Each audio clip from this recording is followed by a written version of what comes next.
Continuamos hoy, amigo oyente, nuestro viaje por el Evangelio según San Mateo. Al concluir nuestro programa anterior estábamos considerando la parábola de la higuera como señal, parábola que está narrada en los versículos 32 al 36 de este capítulo 24 del Evangelio según San Mateo. Recuerda usted que al concluir dijimos que había dos explicaciones posibles para la generación que se menciona en el versículo 34, que no pasará hasta cuando todas estas cosas acontezcan. Ahora, puede significar que la generación que viva en aquel entonces verá todos estos eventos. O bien, puede significar que la nación de Israel no pasará.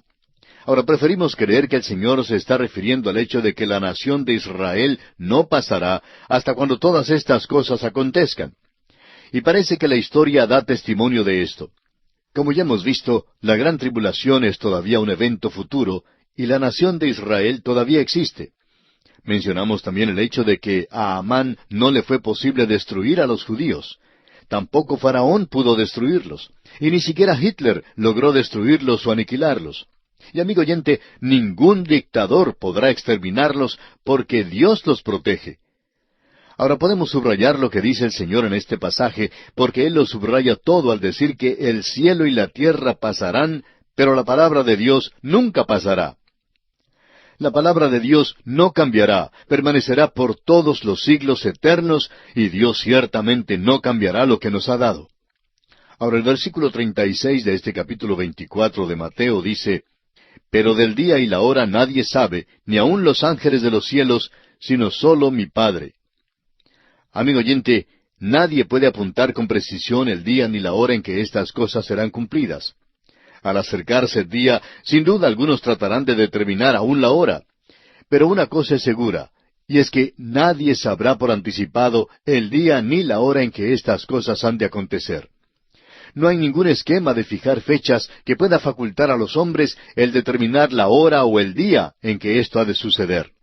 Solo el Padre, como dice aquí el versículo 36, solo el Padre sabe la hora.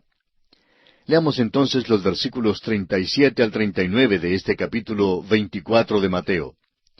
Mas como en los días de Noé, así será la venida del Hijo del Hombre. Porque como en los días antes del diluvio estaban comiendo y bebiendo, casándose y dando en casamiento, hasta el día en que Noé entró en el arca, y no entendieron hasta que vino el diluvio y se los llevó a todos, así será también la venida del Hijo del Hombre. El Señor hace uso aquí de la ilustración de Noé, el cual vivía en días de una crasa inmoralidad. El Señor describe el tiempo de Noé como días en que todo pensamiento y toda imaginación del corazón de los hombres era siempre y solamente el mal. Aquellas personas comían y bebían y se casaban. Estas cosas en sí no eran malas, pero la actitud de los hombres hacia Dios hizo estas prácticas malas. Se olvidaron de Dios y no le creyeron. Lo que ellos hacían no era para la gloria de Dios. Pablo nos amonesta en su primera carta a los Corintios, capítulo 10, versículo 31, diciendo: Si pues coméis o bebéis, o hacéis otra cosa, hacedlo todo para la gloria de Dios. Las personas que vivían durante los días de Noé comían y vivían como si Dios no existiera de ninguna manera. A un muchachito le convidaron a cenar en una casa ajena por primera vez en su vida. Iba a una casa muy cercana, pero para él era un gran evento.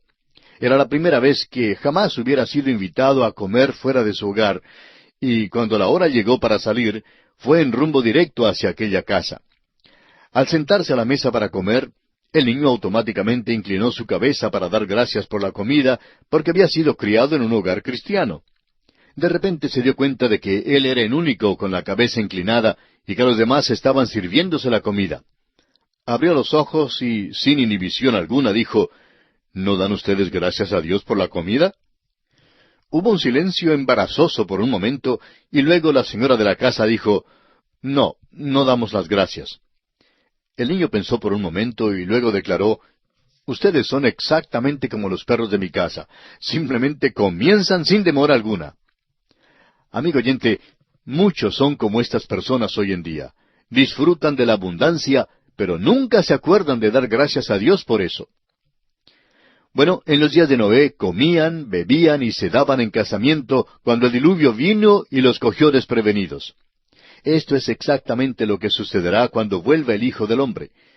Los hombres serán cogidos desprevenidos, comiendo, bebiendo y dándose en casamiento y viviendo simplemente como si Dios no existiera de ninguna manera. Ahora los versículos 40 y 41 de Mateo 24 dicen, Entonces estarán dos en el campo, el uno será tomado y el otro será dejado. Dos mujeres estarán moliendo en un molino, la una será tomada y la otra será dejada. Alguien dirá, bueno, por fin se ha puesto entre la espada y la pared. Dijo que la iglesia y el rapto no se encuentran en el discurso del Monte de los Olivos, y aquí están. Estarán dos en el campo, uno será tomado y el otro será dejado. Amigo oyente, esta no es una referencia al rapto de la iglesia. El paralelo es con el diluvio, donde aquellos que fueron llevados fueron quitados en juicio. Aquellos que se quedaron en el día de Noé fueron los que escaparon el juicio. Aquellos que se queden cuando venga Cristo entrarán en el reino. Veamos ahora el versículo 42. Velad pues, porque no sabéis a qué hora ha de venir vuestro Señor. Velad es una palabra importante en este versículo. Tiene un sentido algo diferente que el velar que hace un hijo de Dios, es decir, esperando la venida del Señor. Esperando la venida del Señor tiene una nota de consuelo y esperanza, pero el velar del cual habla el Señor en este versículo denota temor y ansiedad. Las personas en aquel día dirán en la mañana, «¿Cómo quisiéramos que fuera de noche?» Y cuando sea de noche dirán, «¿Cómo quisiéramos que fuera la mañana?» La palabra hebrea para velar en el Antiguo Testamento tiene unos 17 sentidos en total. Permítanos ilustrar esto utilizando como ejemplo un hombre que sale a cazar venados. Todos los años este hombre entra en el bosque, pone su campamento en el mismo sitio, y temprano por la mañana va y se sienta por el tronco de un árbol y espera. Después de un rato, oye un ruido en el monte y cree que puede ser un venado. Alza el rifle y espera. Está velando un venado. Después de pasar 2 semanas, usted se encuentra con el mismo hombre en la Avenida Libertad, en el centro de la ciudad, y ve que vela intensamente por toda la calle. Sabe que espera a alguien. Se le acerca y le dice, «¿A quién esperas?» Él contesta, «Estoy esperando a mi esposa, ya lleva 45 minutos de atraso». Aquí está este hombre velando de nuevo, pero de una manera muy diferente. Antes, en el bosque, tenía su rifle consigo. Y ahora quizá le gustaría tener el rifle en estos minutos, pero por ley le es prohibido disparar contra su esposa. Bien, pasan unos 2 meses, y al entrar usted en un hospital, pasa por un cuarto, y ve que este hombre y su esposa se sientan al lado de la cama de una niñita. La niñita tiene una fiebre de 42 grados, y el doctor les ha dicho que la crisis vendrá a las 12 de la noche. Y allí los ve usted velando a estos padres. Amigo oyente, aquel es un tipo de velar algo diferente que el velar un venado o velar a una esposa en una esquina. Este es el velar con ansiedad, y es el tipo de velar que se menciona aquí en el versículo 42.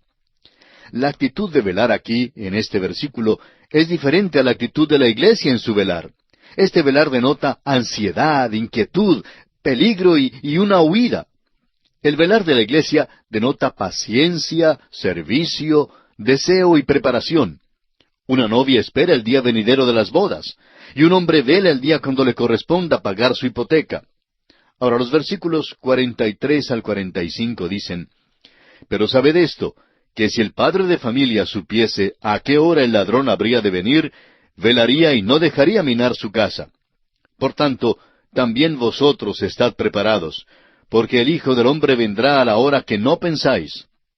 ¿Quién es, pues, el siervo fiel y prudente, al cual puso su Señor sobre su casa, para que les dé el alimento a tiempo?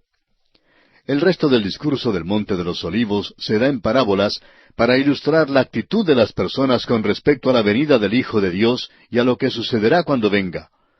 Si el dueño de la casa en estos versículos hubiera tenido cuidado y hubiera estado preparado, podría haber prevenido pérdida y daño. Los creyentes han sido amonestados en cuanto a que un ladrón viene y que tienen menos excusa por su descuido que la que tiene el dueño de la casa. El versículo 45 nos dice que la fidelidad es la base para el reconocimiento de un siervo. Ahora los versículos 46 al 51 dicen, «Bienaventurado aquel siervo al cual, cuando su señor venga, le halle haciendo así. De cierto os digo que sobre todos sus bienes le pondrá. Pero si aquel siervo malo dijere en su corazón, mi señor tarda en venir, y comenzare a golpear a sus consiervos, y aun a comer y a beber con los borrachos, vendrá el señor de aquel siervo en día que éste no espera, y a la hora que no sabe, y lo castigará duramente, y pondrá su parte con los hipócritas. Allí será el lloro y el crujir de dientes. Esta parábola cuenta del siervo fiel y del siervo malo. Cuando regrese el Señor, dará a su siervo fiel un privilegio y responsabilidad adicional si ha sido fiel en llevar a cabo sus deberes asignados. El siervo malo, por su parte, será desenmascarado en el regreso repentino de su Señor y será castigado física y eternamente. Una vez más, amigo oyente, permítame recordarle que la iglesia no está en mira en el discurso del Monte de los Olivos. El Señor está contestando las preguntas que le hacían los discípulos, quienes estaban pensando en términos del establecimiento del reino de los cielos. Y así concluimos nuestro estudio del capítulo 24 del Evangelio según San Mateo.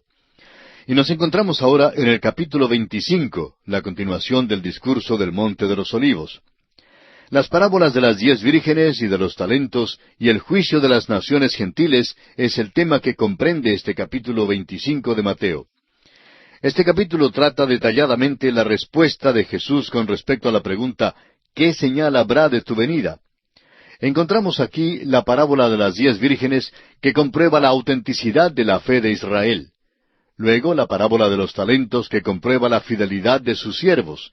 Y finalmente el juicio de las naciones gentiles que pone a prueba su derecho de admisión al reino. Este capítulo muestra el significado que tendrá la venida de Cristo para estos grupos que aún estarán en el mundo en aquel entonces. Un análisis detallado de cada grupo revelará que esto se reduce a una actitud y relación personal con Jesucristo. Consideremos ahora la parábola de las 10 vírgenes. Aquellos que han promovido la teoría de un rapto parcial han usado esta parábola de las 10 vírgenes como la base para su argumento. Es obvio que esta parábola no se aplica a la iglesia. Ahora, siendo que todo el discurso del Monte de los Olivos es aplicable al tiempo que sigue al rapto de la iglesia, y siendo que la iglesia no se encuentra en el discurso de ningún modo, no es probable que el Señor Jesús involucrara a la iglesia al final del discurso. Aunque no hay ninguna referencia a la iglesia en la figura de las 10 vírgenes, se la llama la novia de Cristo en Efesios capítulo 5, versículos 25 al 33. Y en Apocalipsis 21, versículos 2, 9 y 10. La parábola de las 10 vírgenes es la base para aquellos que creen en lo que es conocido como el rapto parcial, y afirman que sólo algunos creyentes serán quitados del mundo.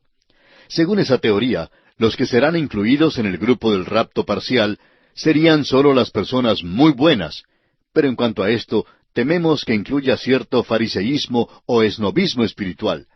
Nunca hemos encontrado a alguien de aquel grupo que no creyera que él mismo fuera uno de los representados por las 5 vírgenes prudentes.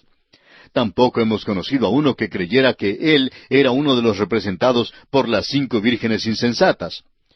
Todos en aquel grupo se creen entre los prudentes.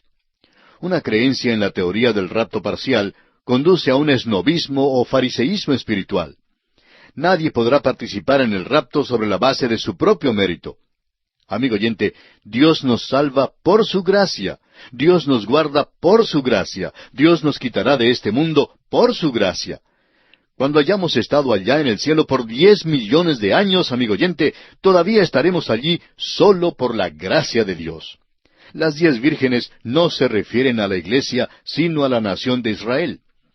Comencemos ahora nuestro estudio de este capítulo 25 de San Mateo, leyendo el versículo 1, que dice: Entonces el reino de los cielos será semejante a 10 vírgenes que tomando sus lámparas salieron a recibir al esposo. La Peshita, que es una antigua traducción en el idioma arameo, revela una de las costumbres de aquel día. Esta traducción concluye el versículo 1 con esta información: salieron a recibir al esposo y a la novia. El matrimonio se ha celebrado ya en el cielo, pero la cena de las bodas tendrá lugar en esta tierra. Un pasaje en el Evangelio según San Lucas comprueba esto. Lucas capítulo 12 versículos 35 y 36 dicen: Estén ceñidos vuestros lomos y vuestras lámparas encendidas, y vosotros sed semejantes a hombres que aguardan a que su Señor regrese de las bodas, para que cuando llegue y llame, le abran enseguida.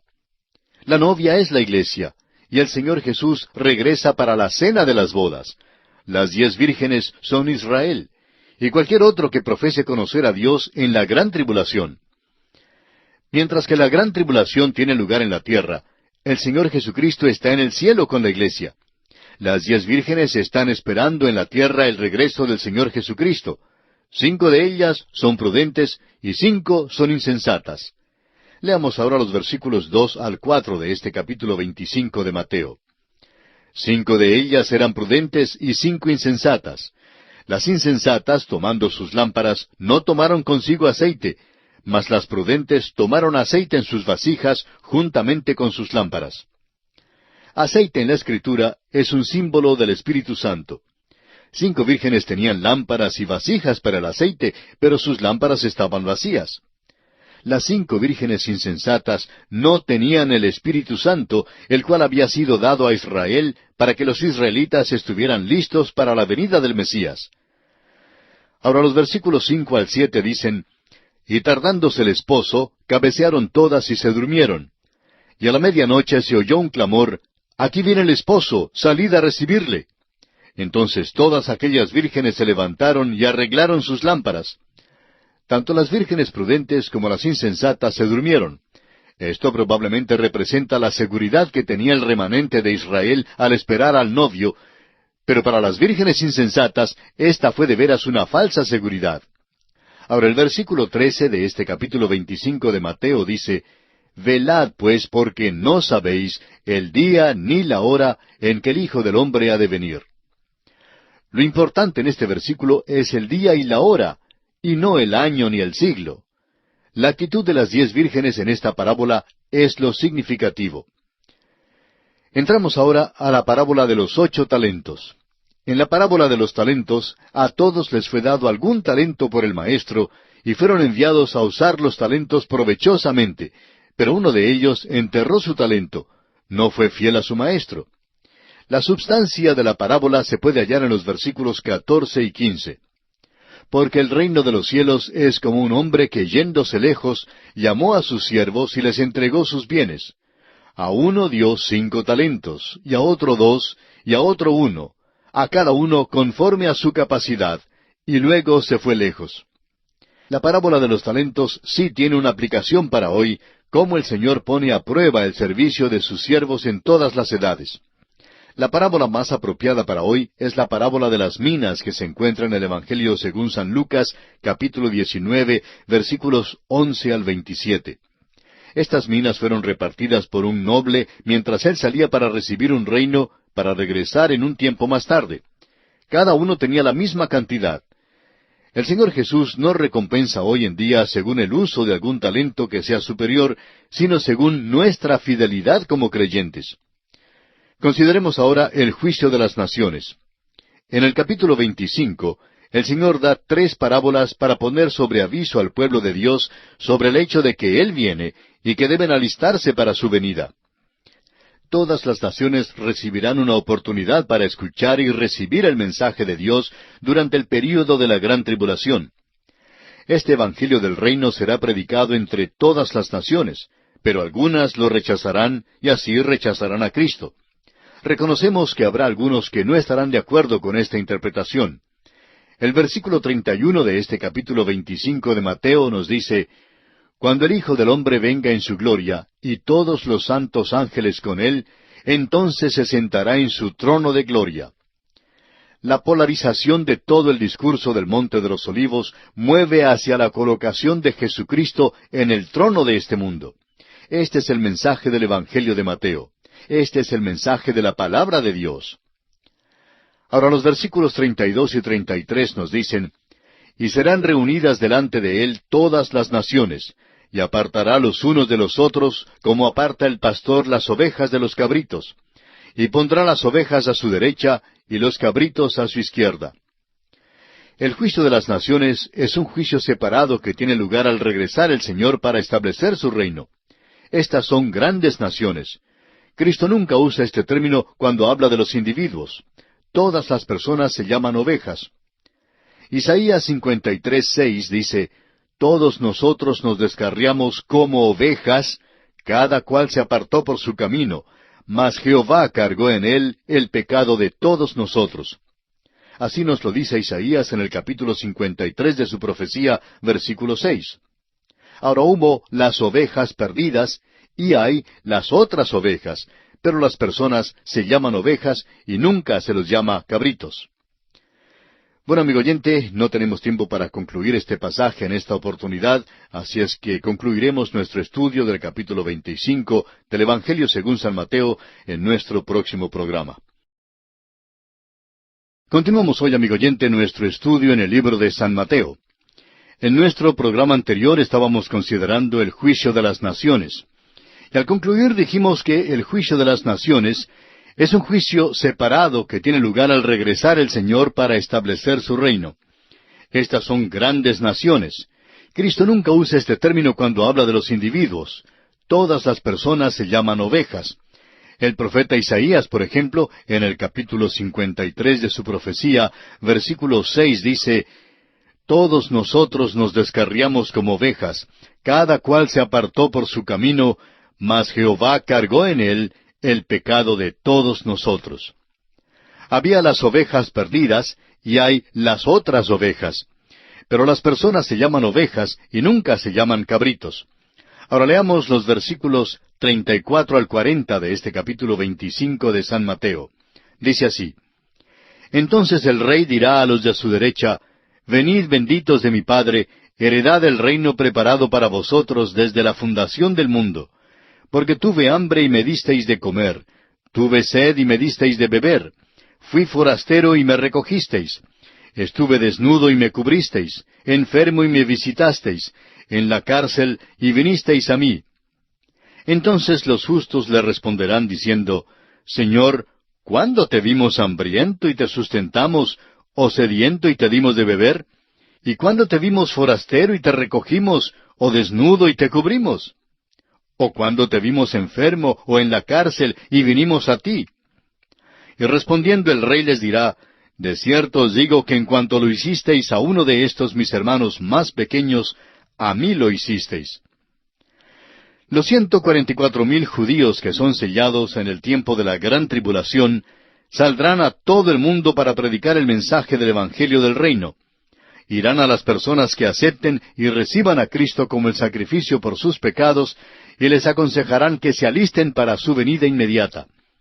Algunas naciones lo rechazarán. El anticristo mandará a matar cruelmente a los 144,000. Cualquier hombre que les dé a estos hombres un poquito de agua fría, lo hará a riesgo de su propia vida. Dar un poquito de agua a alguien hoy en día tiene poco valor, pero en aquel día tendrá un valor tremendo. Significará que se han declarado a favor de Cristo. El punto en disputa en aquel día será la aceptación o el rechazo del Señor. Jesús llama a los 144,000 mis hermanos, y evidentemente son israelitas. Si las naciones los aceptan a ellos, el Señor dice que será igual que aceptarlo a Él. Si las naciones los rechazan, será igual que rechazar al Señor, porque estos hombres están representando a Cristo mismo.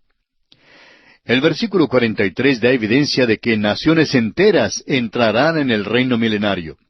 De estas naciones habrá algunos individuos que rechazarán a Cristo. Pero el juicio de las naciones en la segunda venida de Cristo es para determinar cuáles naciones han de entrar en el reino milenario. Este juicio es separado y distinto de todos los otros juicios. Y así concluimos nuestro estudio de este capítulo 25 del Evangelio según San Mateo. Ahora entramos al estudio del capítulo 26. En este capítulo encontraremos los siguientes aspectos. Los últimos eventos en la vida de Jesús antes de la cruz. El complot para prenderlo. La unción por María de Betania. Judas Iscariote vende a Jesús. La última Pascua y la primera cena del Señor. El anuncio de la negación de Pedro. La agonía en Getsemaní. La entrega de Jesús por parte de Judas. Los principales sacerdotes arrestan a Jesús, le traen ante Caifás y el Sanedrín, y la negación de Pedro. Este es el capítulo más largo en el Evangelio de Mateo. Hay una interrupción al fin del versículo 30. Los eventos relatados en los capítulos 15, 16 y 17 del Evangelio según San Juan bien podían ser insertados aquí.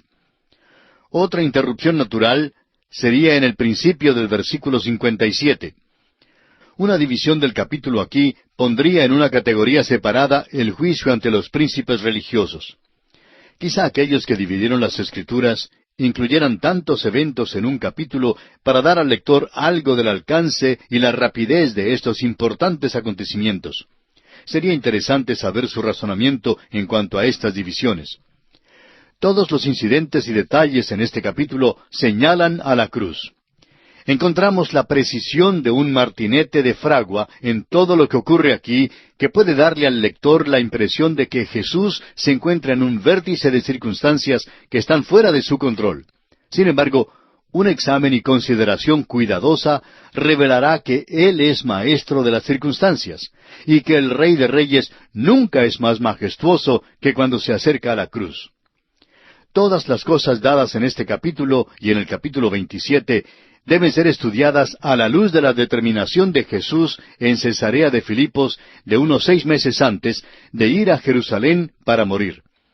Recordemos que en el capítulo 16 de este Evangelio de Mateo, versículo 21, dice: «Desde entonces comenzó Jesús a declarar a sus discípulos que le era necesario ir a Jerusalén y padecer mucho de los ancianos, de los principales sacerdotes y de los escribas, y ser muerto y resucitar al tercer día».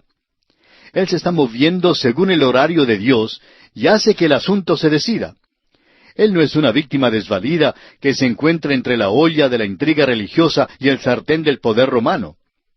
Una reverencia debe penetrar el pensar del lector al considerar estas cosas escritas aquí en este capítulo, porque son vitalmente relacionadas con nuestra salvación.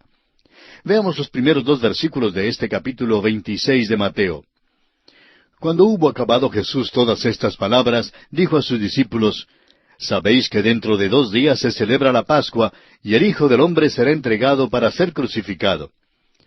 Los eventos del capítulo 26 siguen inmediatamente después del discurso del Monte de los Olivos. El Señor ha contestado las preguntas de los discípulos y ahora vuelve a otro asunto. Por 6ª vez, en unos 6 meses desde Cesarea de Filipos, Jesús ha anunciado su muerte venidera. En el versículo 2, Jesús fija el tiempo de su muerte. Dice: «De aquí a 2 días, en la fiesta de la Pascua, será entregado y crucificado». Ahora leamos los versículos 3 al 5.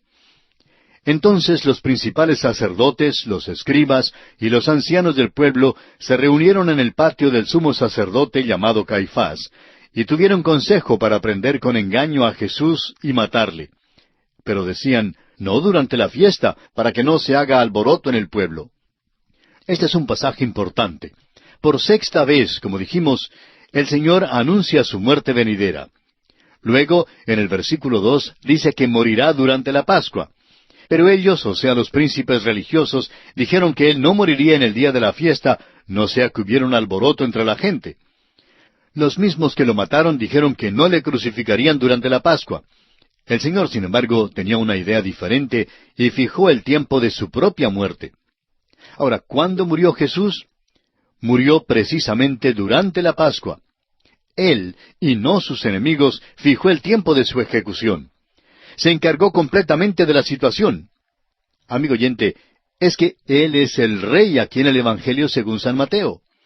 Las veces que parecía ser más desvalido y débil desde el punto de vista nuestro, aquellas fueron precisamente las veces cuando Jesús estuvo realmente a cargo de todas las cosas. El odio tan amargo de los príncipes religiosos contra el Señor Jesucristo les hizo conspirar su muerte. Querían hacer las cosas a su manera, pero no se les permitió hacerlas en esa forma. Estaban tratando a un rey que nunca fue más majestuoso que cuando se acercó precisamente a la cruz. Ahora consideremos otro aspecto: la unción de Jesús por María de Betania. Leamos los versículos 6 al 8 de este capítulo 26 del Evangelio de Mateo. «Y estando Jesús en Betania, en casa de Simón el leproso, vino a él una mujer con un vaso de alabastro de perfume de gran precio, y lo derramó sobre la cabeza de él, estando sentado a la mesa. Al ver esto, los discípulos se enojaron, diciendo: «¿Para qué este desperdicio?». Betania era el lugar de amor, como Jerusalén era el lugar de odio. Jesús se quedó en Betania durante las últimas horas antes de su muerte. Este incidente ocurrió en el hogar de Simón el leproso. Ahora, ¿por qué lo llamaban Simón el leproso? ¿Tenía acaso lepra? Hubo un tiempo cuando tuvo esa enfermedad, pero Jesús ya lo había sanado y ahora estaba limpio. Ahora le era posible sentarse y gozar de la comunión con el Señor Jesús y con otros que cenaron juntamente con Él en su hogar. Esta es una escena maravillosa, amigo oyente. Los enemigos del Señor hoy en día no conocen al Señor. No conocen al Señor que sanó, amó, lloró y juzgó. El hecho es que algunos de los enemigos de Jesús de nuestros días han puesto en escena un drama acerca de Jesús que estamos seguros escandalizaría a cualquiera. Es lamentable que en algunos lugares no se pueda leer la Biblia ni orar en las escuelas. En cambio, se puede poner en escena el drama más sucio y más vil en cuanto al Señor que jamás se puede imaginar. En aquel drama se representa al Señor y sus discípulos en el aposento alto, pero como si ellos fuesen homosexuales. Amigo oyente, eso es la blasfemia más vil que se haya visto. Sí, blasfemia misma. Los que ponen en escena este drama no conocen al Señor. Son leprosos espirituales que debieran vocear inmundo, inmundo. Eso es lo que son, inmundos. Cuando usted, amigo oyente, ha venido al Señor Jesús y ha sido limpiado por Él, se puede entonces sentar y gozar de la comunión con Él. Esta es la escena que tenemos en este pasaje. Al cenar, apareció entonces una mujer con un vaso de alabastro de perfume de gran precio. La mujer era María. Así nos lo dice el evangelista Juan en el capítulo 12 de su Evangelio, versículo 3. Ella ungió tanto la cabeza como los pies de Jesús. Los discípulos se llenaron de indignación cuando vieron lo que hizo María. Juan en su Evangelio nos da el detalle de que fue Judas quien encabezó esta agitación. Judas tenía un motivo ulterior que no tenía que ver con los pobres. Él era el tesorero del grupo y al parecer se estaba sustrayendo los fondos. Leamos ahora el versículo 9 de este capítulo 26 de Mateo. Porque esto podía haberse vendido a gran precio y haberse dado a los pobres. Hay muchísimas personas que piensan en los pobres, pero quienes no hacen nada para ayudarlos. En las capitales de nuestros países no faltan los legisladores que son millonarios. Siempre hablan en cuanto al problema de la pobreza y en cuanto al hacer algo por los pobres, pero ¿cuántos de ellos mismos dan algo para ayudar a los pobres? Nos cae mal ese tipo de hipocresía. Los discípulos tampoco nos impresionan en este caso. Dijeron, pues es un desperdicio de perfume. ¿Cómo es que lo derraman sobre el Señor Jesús? Deben haberlo vendido para dar el producto a los pobres. La pregunta debe siempre ser, ¿qué hago yo mismo por los pobres? ¿Trato de caer en gracia con otros o realmente trato de ayudar a otros? Ahora el versículo 10 dice, y entendiendo Jesús les dijo, ¿por qué molestáis a esta mujer? Pues ha hecho conmigo una buena obra. En cuanto a los cristianos, no deben contribuir a ninguno ni hacer nada que no glorifique el nombre del Señor Jesucristo. A menos que una obra sea hecha en su nombre, o a menos que Cristo sea glorificado en una obra, no deben participar en ella. Cuando una obra se hace realmente en el nombre del Señor Jesús, Él mismo dijo que esta sería una buena obra. Ahora el versículo 11 nos dice, porque siempre tendréis pobres con vosotros, pero a mí no siempre me tendréis. Aquellos que decimos hoy en día que confiamos en Cristo y que queremos honrar y glorificar su nombre, debemos estar haciendo más en su nombre. Ahora los versículos 12 y 13 de Mateo capítulo 26 dicen, porque al derramar este perfume sobre mi cuerpo, lo ha hecho a fin de prepararme para la sepultura.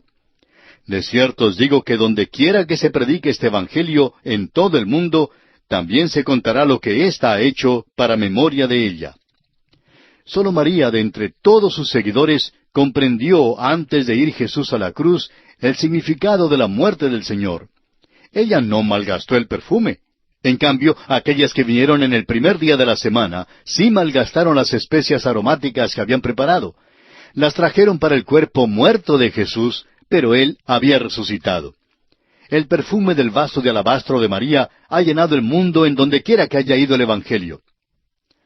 Ahora llegamos a otro aspecto importante. Es el plan de Judas de vender a Jesús. Leamos los versículos 14 al 16 de Mateo capítulo 26. Entonces uno de los 12, que se llamaba Judas Iscariote, fue a los principales sacerdotes y les dijo, ¿qué me queréis dar? Y yo os lo entregaré. Y ellos le asignaron 30 piezas de plata. Y desde entonces buscaba oportunidad para entregarle. Este hecho de Judas Iscariote es atroz y cobarde en contraste al hecho de percepción espiritual de María. Dante, en su Divina Comedia, cedió a Judas y a Bruto la parte más baja en el infierno. Y nadie desde aquel entonces ha dicho que Dante se haya equivocado. Estos hombres hicieron la cosa más baja y vil que puedan hacer los hombres cuando traicionaron y entregaron al hombre a quien debieron haber sido leales todo el tiempo. Este hecho de Judas es el más vil de todos los hechos detestables que se relacionan con la vida de Jesús. La cruz hace salir lo mejor y lo peor del corazón del hombre. Reacciona como un papel de tornasol en una solución ácida o base. Revela los pensamientos e intentos del corazón.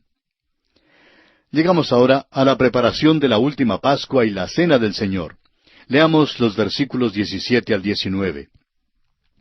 El primer día de la fiesta de los panes sin levadura, vinieron los discípulos a Jesús diciéndole, ¿dónde quieres que preparemos para que comas la Pascua? Y él dijo, id a la ciudad a cierto hombre y decidle, el Maestro dice, mi tiempo está cerca, en tu casa celebraré la Pascua con mis discípulos. Y los discípulos hicieron como Jesús les mandó y prepararon la Pascua.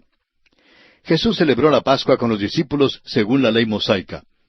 Los versículos 21 y 22 dicen, y mientras comían, dijo, de cierto os digo que uno de vosotros me va a entregar. Y entristecidos en gran manera, comenzó cada uno de ellos a decirle, ¿soy yo, Señor? Cada discípulo sintió la capacidad en su corazón de hacer maldad. Cada hombre sabía que existía dentro de su ser la posibilidad de entregar a Cristo. ¿Ha descubierto usted, amigo oyente, aquella misma capacidad dentro de su propio corazón y su vida? Amigo oyente, usted y yo también somos así tan malos y viles. Ahora mismo debemos pedir su misericordia.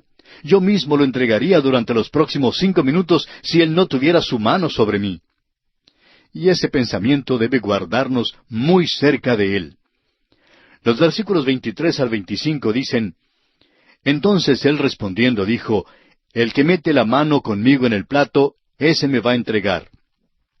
A la verdad el Hijo del Hombre va, según está escrito de Él, mas ay de aquel hombre por quien el Hijo del Hombre es entregado. Bueno le fuera a ese hombre no haber nacido. Entonces, respondiendo Judas, el que le entregaba, dijo, ¿soy yo, maestro? Le dijo, tú lo has dicho. Es interesante notar que Judas no lo llamó Señor en el versículo 25. Al parecer, en este momento, Judas se apartó del aposento alto. El evangelista Juan, en el capítulo 13 de su Evangelio, versículo 30, dice, cuando él pues hubo tomado el bocado, luego salió, y era ya de noche. Hubiera sido mejor para este hombre si nunca hubiera nacido. Así lo dijo el Señor Jesucristo. Ahora los versículos 26 al 29 de Mateo capítulo 26 dicen, y mientras comían, tomó Jesús el pan y bendijo, y lo partió y dio a sus discípulos, y dijo, tomad, comed, esto es mi cuerpo. Y tomando la copa y habiendo dado gracias, les dio diciendo, bebed de ella todos, porque esto es mi sangre del nuevo pacto, que por muchos es derramada para remisión de los pecados. Y os digo que desde ahora no beberé más de este fruto de la vid, hasta aquel día en que lo beba nuevo con vosotros en el reino de mi Padre. Aquí vemos al Señor iniciando la cena del Señor sobre las cenizas moribundas de un banquete que se desaparecía, es decir, la Pascua. Según la tradición hebrea, la copa circulaba 7 veces durante la Pascua. En esta ocasión, la última vez que circuló la copa, Jesús inició la cena del Señor. Durante la fiesta cantaban los salmos de Aleluya, los salmos 111 al 118. Cuando usted lea estos salmos para su propio provecho espiritual, tenga presente que nuestro Señor los cantó en aquella noche propicia. En aquel tiempo se erigió un nuevo monumento a sí mismo. No fue hecho de mármol ni de bronce, sino de los elementos temporales del pan y el vino. Ambos hablan de su muerte hasta cuando venga de nuevo. Y aquí nos detenemos por esta ocasión. Continuamos hoy, amigo oyente, estudiando el Evangelio según San Mateo. En nuestro estudio anterior nos detuvimos en los versículos 26 al 29 de este capítulo 26 del Evangelio según San Mateo. Y dijimos que en este pasaje el Señor Jesús inició lo que conocemos como la Cena del Señor sobre las cenizas moribundas de un banquete que se desaparecía, es decir, la Pascua. Según la tradición hebrea, la copa circulaba 7 veces durante la Pascua. En esta ocasión, la última vez que circuló la copa, Jesús inició la Cena del Señor. Durante la fiesta cantaron los salmos de Aleluya, o sea, los salmos 111 al 118. Cuando usted, amigo oyente, lea estos salmos para su propio provecho espiritual, tenga en cuenta que nuestro Señor los cantó en aquella noche propicia. En aquel tiempo se erigió un nuevo monumento a sí mismo. No fue hecho de mármol ni de bronce, sino de los elementos temporales del pan y del vino. Ambos hablan de la muerte del Señor hasta cuando venga de nuevo. Ahora la Pascua será instituida de nuevo en el milenio. El Señor dijo que bebería de nuevo en el reino el fruto de la vid. Esto quiere decir que al parecer la Pascua dará una mirada retrospectiva a su muerte en la cruz. La Pascua que había previsto su venida también recordará su primera venida durante el reino. Y entramos ahora en otro aspecto importante. Se trata de la predicción de la negación de Pedro. Leamos los versículos 30 al 33 de este capítulo 26 de San Mateo. Y cuando hubieron cantado el himno, salieron al monte de los olivos. Entonces Jesús les dijo, Todos vosotros os escandalizaréis de mí esta noche, porque escrito está, heriré al pastor, y las ovejas del rebaño serán dispersadas. Pero después que haya resucitado, iré delante de vosotros a Galilea. Respondiendo Pedro le dijo, Aunque todos se escandalicen de ti, yo nunca me escandalizaré. La frase, porque escrito está, heriré al pastor, y las ovejas del rebaño serán dispersadas, es otra referencia a la muerte inminente del Señor Jesús. Los discípulos pronto se dispersarían. Pedro, sin embargo, le dijo al Señor que Él era confiable. Pedro estaba diciendo que aunque el Señor no podía depender de los otros discípulos, sí podría depender de Él. Pedro era sincero, pero no conocía su propia debilidad. Ninguno de nosotros sabemos cuán malos realmente somos. Veamos ahora los versículos 34 y 35. Jesús le dijo, De cierto te digo que esta noche, antes que el gallo cante, me negarás 3 veces. Pedro le dijo, Aunque me sea necesario morir contigo, no te negaré. Y todos los discípulos dijeron lo mismo. Era temprano por la mañana cuando Pedro dijo que no negaría a nuestro Señor, que aún estaba dispuesto a morir con el Señor. Pero aquella misma noche, antes de que el gallo cantara, Pedro lo negó. No lo negó una sola vez, sino 3 veces. Ahora los versículos 36 al 39 de Mateo capítulo 26 dicen, Entonces llegó Jesús con ellos a un lugar que se llama Getsemaní, y dijo a sus discípulos, Sentaos aquí entre tanto que voy allí y oro. Y tomando a Pedro y a los 2 hijos de Zebedeo, comenzó a entristecerse y a angustiarse en gran manera. Entonces Jesús les dijo, Mi alma está muy triste hasta la muerte. Quedaos aquí y velad conmigo. Yendo un poco adelante, se postró sobre su rostro, orando y diciendo, Padre mío, si es posible, pase de mí esta copa, pero no sea como yo quiero, sino como tú. Jesús, al ir a Getsemaní, lleva consigo a los mismos 3 discípulos que había llevado al monte de la Transfiguración. Él quiere que Pedro, Jacobo y Juan velen con él al agonizar él en oración. Oró al Padre diciendo si era posible que la copa que estaba por tomar podía pasar de él, la cual fue el horror de la muerte que estaba por morir. Lo que aconteció en la cruz, amigo oyente, fue más que simplemente una muerte física. Fue algo de lo cual nosotros no nos damos cuenta, porque Él que fue santo, inocente, sin mancha y apartado de los pecadores, fue hecho pecado por nosotros. Allí en la cruz, el pecado fue puesto en Jesucristo, no de alguna manera teórica ni académica, sino que en realidad Él llevó nuestro pecado en su propio cuerpo. Y al momento en que el pecado le fue puesto, se llenó de horror. es difícil para nosotros entrar en el completo significado de Getsemaní. Aquí Jesús ganó la victoria en el Calvario. Evidentemente la copa era su cruz. El contenido fue el pecado del mundo entero. Esto le fue repugnante a su carácter santo. No está pidiendo evitar la cruz, sino que ora pidiendo que la voluntad de Dios el Padre sea hecha. Esto de ningún modo acaba el significado de Getsemaní. Él fue tentado por Satanás tan verdaderamente en Getsemaní como en el desierto. Leamos ahora los versículos 40 al 43 de Mateo capítulo 26. Vino luego a sus discípulos y los halló durmiendo, y dijo a Pedro, ¿así que no habéis podido velar conmigo una hora? Velad y orad para que no entréis en tentación. El espíritu a la verdad está dispuesto, pero la carne es débil. Otra vez fue y oró por segunda vez, diciendo, Padre mío, si no puede pasar de mí esta copa sin que yo la beba, hágase tu voluntad. Vino otra vez y los halló durmiendo, porque los ojos de ellos estaban cargados de sueño.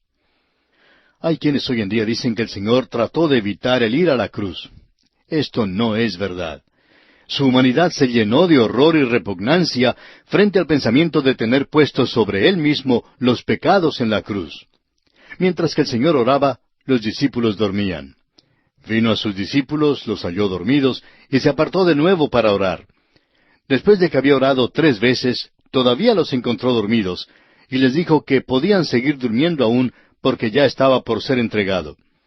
Ahora los versículos 47 y 48 dicen, Mientras todavía hablaba, vino Judas, uno de los 12, y con él mucha gente con espadas y palos de parte de los principales sacerdotes y de los ancianos del pueblo. Y el que le entregaba les había dado señal, diciendo, Al que yo besare, ese es, prendedle. Judas había presenciado muchos de los milagros del Señor. Los príncipes religiosos se daban cuenta de que Jesús tenía poder sobrenatural, y como probablemente tuvieran miedo de lo que Él pudiera hacer, trajeron con ellos una gran multitud para poder prenderlo.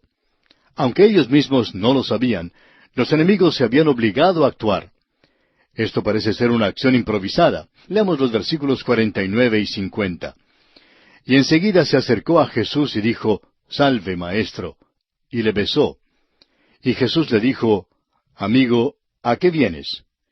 Entonces se acercaron y echaron mano a Jesús y le prendieron.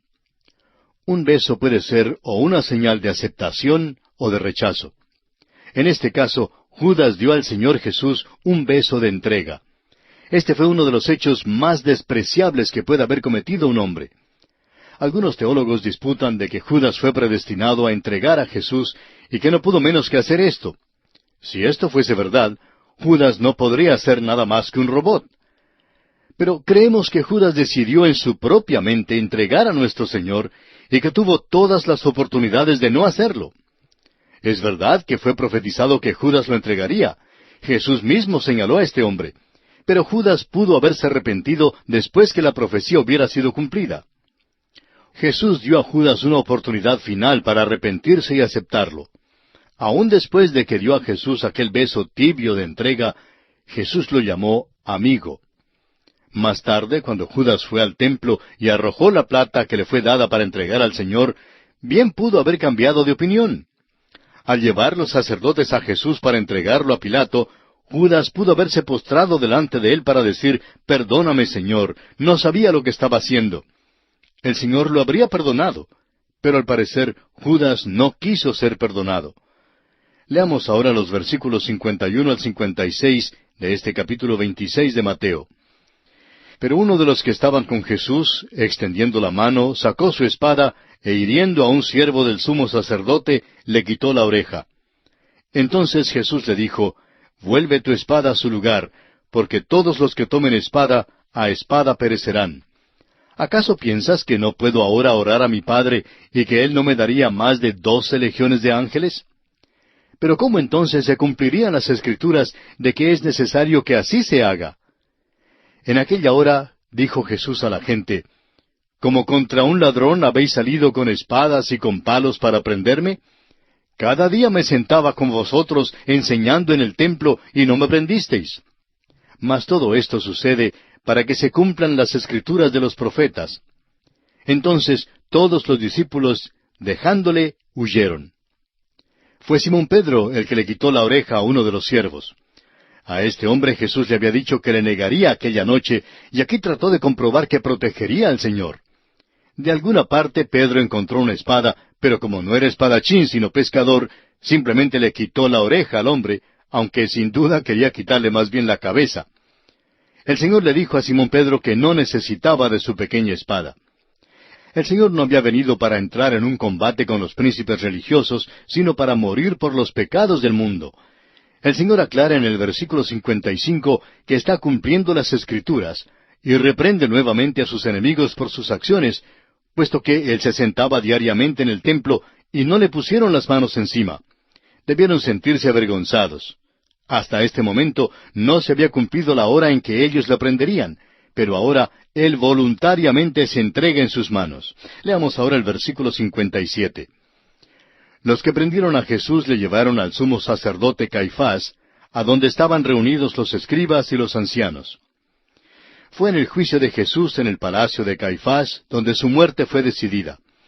El Sanedrín ya había determinado que él debía morir. Fue un juicio burlón, como la evidencia lo reveló.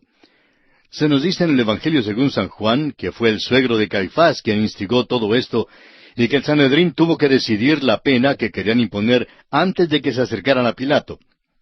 Ahora el versículo 58 dice, Mas Pedro le seguía de lejos hasta el patio del sumo sacerdote, y entrando, se sentó con los alguaciles para ver el fin. El Evangelio según San Juan, en el capítulo 18, versículos 15 y 16, nos dice que con la ayuda de Juan, Pedro ganó entrada al patio. Esperó allí para ver el fin. Y dentro de unos pocos momentos, Pedro negaría al Señor. Leamos los versículos 59 y 60 del capítulo 26 del Evangelio según San Mateo. Y los principales sacerdotes y los ancianos y todo el concilio buscaban falso testimonio contra Jesús para entregarle a la muerte, y no lo hallaron, aunque muchos testigos falsos se presentaban. Pero al fin vinieron 2 testigos falsos. Los príncipes religiosos no tenían caso alguno contra Jesús, y por tanto tuvieron que conseguir falsos testigos para obtener alguna acusación contra él. La dificultad en conseguir los falsos testigos radicó en hallar a uno que pudiese resistir la investigación de la corte. Si Pilato fuera inquisitivo e hiciera unas preguntas fastidiosas, los enemigos de Jesús se hallarían en muchos apuros en cuanto a su caso. Ahora los versículos 61 y 62. Allí esos 2 testigos hablan y dicen, Este dijo, Puedo derribar el templo de Dios y en 3 días reedificarlo. Y levantándose el sumo sacerdote le dijo, ¿No respondes nada? ¿Qué testifican estos contra ti? Por fin 2 testigos fueron presentados, los cuales distorsionaron una declaración que el Señor había hecho hacía ya 3 años. Sus discípulos habían entendido mal en aquel entonces lo que el Señor quiso decir. El Señor se refirió a su cuerpo, el templo, en la muerte y en la resurrección, y no al templo de Herodes. Jesús rehusó contestar esta burla de justicia. El sumo sacerdote trató de hacer que él contestara para que el Sanedrín supiera la clase de argumentos que debieran emplear. Sin embargo, Jesús no dijo nada al sumo sacerdote con respecto a esta cuestión. Los versículos 63 y 64 dicen, Mas Jesús callaba. Entonces el sumo sacerdote le dijo, Te conjuro por el Dios viviente que nos digas si eres tú el Cristo, el Hijo de Dios. Jesús le dijo, Tú lo has dicho. Y además os digo que desde ahora veréis al Hijo del Hombre sentado a la diestra del poder de Dios y viniendo en las nubes del cielo. Caifás dirigió a Jesús la pregunta específica, ¿Eres el Cristo, el Hijo de Dios? El sumo sacerdote lo conjuró y Jesús confesó que sí era el Mesías, el Hijo de Dios. Jesús alega para sí el título Hijo del Hombre. El doctor Warfield dijo que este es el título más alto que tuvo el Señor. Es un título que usaban los profetas como Daniel y Ezequiel. Fue un epíteto de la deidad. No pudo haber alegado tener ninguna posición más grande que aquella en que Él fue el Hijo del Hombre, sentado a la diestra del poder de Dios y viniendo en las nubes del cielo. Veamos ahora los versículos 65 al 68 de Mateo capítulo 26. Entonces el sumo sacerdote rasgó sus vestidos diciendo, Ha blasfemado, ¿qué más necesidad tenemos de testigos? He aquí, ahora mismo habéis oído su blasfemia. ¿Qué os parece? Y respondiendo ellos dijeron, es reo de muerte. Entonces le escupieron en el rostro y le dieron de puñetazos, y otros le abofeteaban, diciendo, profetízanos, Cristo, ¿quién es el que te golpeó? ¿Cómo odiaban al Señor Jesús? Este es el antagonismo natural del corazón humano a la bondad, la justicia y la santidad de Dios. ¿Sabía usted, amigo oyente, que usted y yo tenemos una naturaleza vieja y que si le cedemos la oportunidad, quitaría a Dios de su trono? Hay grupos hoy que dicen que Dios está muerto simplemente porque quieren que esté muerto. Lo quieren destronado. La naturaleza humana lo odia amargamente. Cuando el sumo sacerdote rasgó sus vestidos, violó la ley mosaica.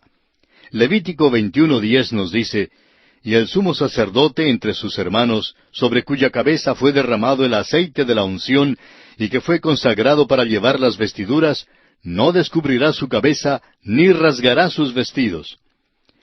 También los príncipes religiosos violaron su propia ley en gestionar un juicio así de noche. Además, según las leyes, ningún juicio podía comenzar y terminar en un mismo día. Después que el Señor alegó ser el Mesías, le escupieron, le abofetearon y le dieron de puñetazos.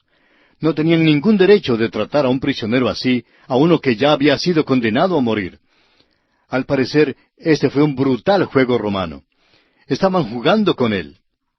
Leamos ahora los versículos 69 al 75 de este capítulo 26 del Evangelio de San Mateo. Pedro estaba sentado fuera en el patio, y se le acercó una criada diciendo, «Tú también estabas con Jesús el Galileo». Mas él negó delante de todos, diciendo, «No sé lo que dices». Saliendo él a la puerta, le vio otra, y dijo a los que estaban allí, «También éste estaba con Jesús el Nazareno». Pero él negó otra vez con juramento, «No conozco al hombre». Un poco después, acercándose los que por allí estaban, dijeron a Pedro, «Verdaderamente también tú eres de ellos, porque aún tu manera de hablar te descubre». Entonces él comenzó a maldecir y a jurar, «No conozco al hombre». Y enseguida cantó el gallo. Entonces Pedro se acordó de las palabras de Jesús, que le había dicho, «Antes que cante el gallo, me negarás 3 veces». Y saliendo fuera, lloró amargamente. Simón Pedro estaba en el lugar donde no debía haber estado, como el versículo 58 nos dijo. Mas Pedro le seguía de lejos hasta el patio del sumo sacerdote, y entrando se sentó con los alguaciles para ver el fin. Se encontró en el lugar de la tentación. El pobre no se daba cuenta de lo débil que era realmente. No se puede ofrecer ninguna disculpa por su conducta vil. Es culpable de un hecho atroz. Nuestro Señor, sin embargo, oró para que su fe no fallara, y no falló. Regresó al Señor en confesión. Pedro pudo arrepentirse y aprovechó la oportunidad y se arrepintió. La misma cosa pudo haber hecho Judas. Sin embargo, desperdició la oportunidad. Y así, amigo oyente, concluye nuestro estudio del capítulo 26 del Evangelio según San Mateo. En nuestro próximo programa comenzaremos nuestro estudio del capítulo 27.